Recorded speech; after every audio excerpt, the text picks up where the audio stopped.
Hello friends. तो आज हमारे पास ये दो चीज़ें हैं। ये दोनों वैसे एक ही हैं, लेकिन इसे हम जीपीएस मॉड्यूल कहते हैं। और इसका ये जो एंटीना है, हम इसे एंटीना कहते हैं, जो इसी जीपीएस मॉड्यूल में ही लगता है।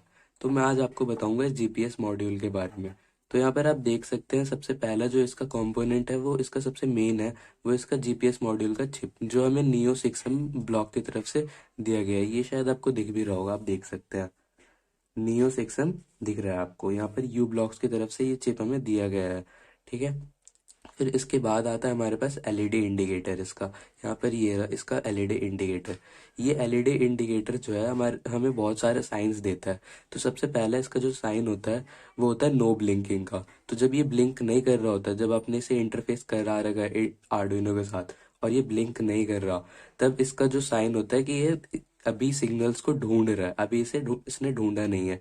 लेकिन जब ये हर 1 सेकंड में ब्लिंक करने लगेगा, तब उसका ये मतलब होगा कि इसने अब सैटेलाइट्स के सिग्नल्स को ढूंढ लिया है। अब ये सैटेलाइट्स के डिस्टेंस को मेजर करके हमें डिस्टेंस बता सकता है।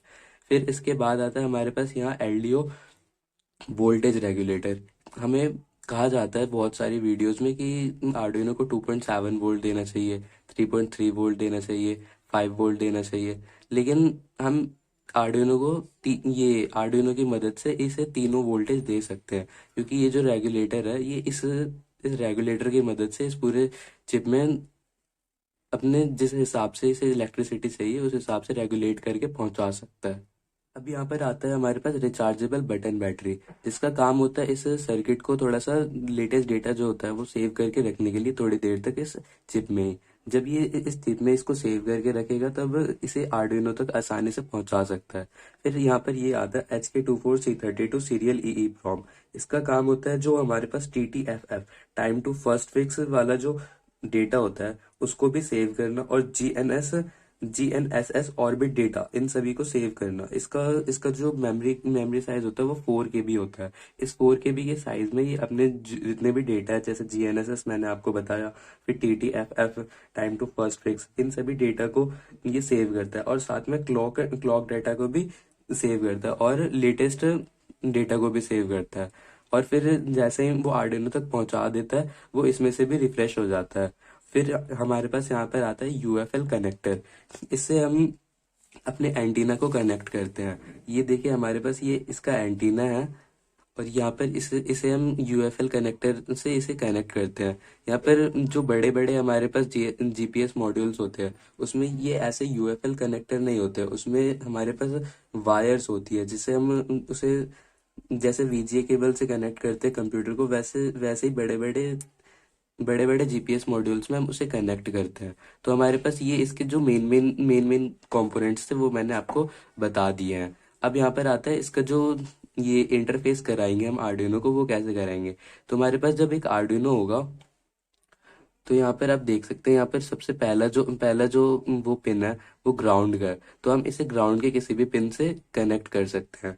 फिर हमारा आता है टीएक्स। टीएक्स जो है हमारा, वो सीरियल कम्युनिकेशन के काम में आता है। तो हमारे पास आर्डिनो में भी वो सीरियल कम्युनिकेशन के लिए टीएक्स होता है, वहां पर हम इसे लगा देंगे टीएक्स को। फिर उसके बाद आता है हमारा RX.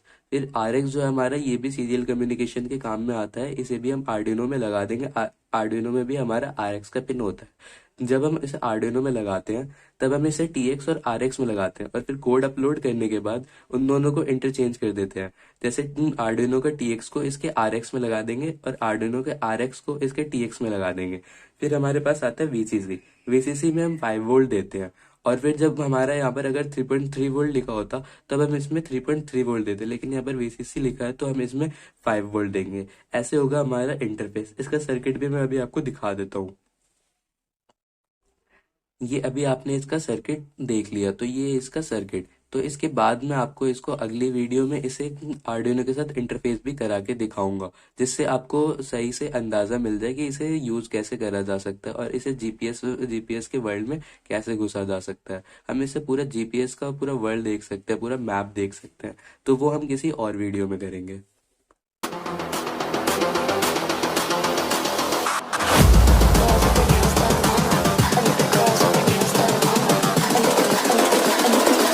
I think the girls with their nails done now.